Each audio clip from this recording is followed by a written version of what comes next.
Good morning mga idol. Kaya naglampas na ko diri mga idol no diya. Kay kini to sula oh. Nibaga na mga idol no. Ako ni gibalhin kini katong March 26.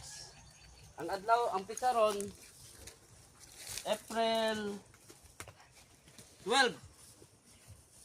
Kuan sa kadlaw gikay pagbalhin ako 16. Gamay na lang kayo ang kulang oh para mapuno no. Sunod ang kadaghan sa akong gibutang mga idol no sa aning asula dire.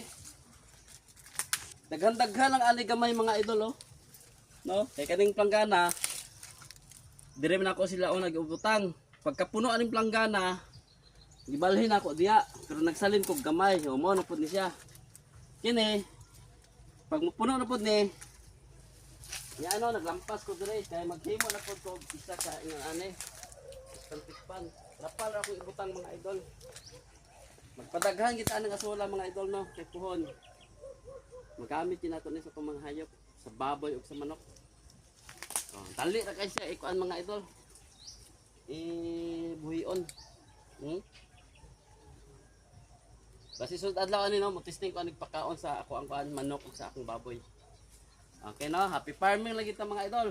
Padayon lagi ta sa ato ang pagpanguma no. Sa atong pagpaningkamot.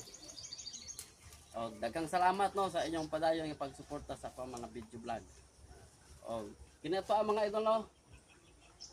Para pud ta makatag og inspirasyon sa pareha sa itong mga farmers nga laban na kita sa atong life. Sa luyoron sa kamahal no sa page.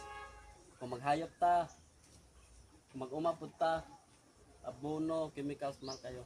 Usa mangita kita mga pamaagi no na makatipid ta sa ato ang pagpanguman. Nga bisan medyo gatipid ta pero ato ang resulta sa ato ang mga hayop okay gyapon siya no. Kay tungod ato gi alalayan og mga organic nga mga pagkaon. No, at least makaminus-minus ta gamay no sa ato ang mga page mga idol.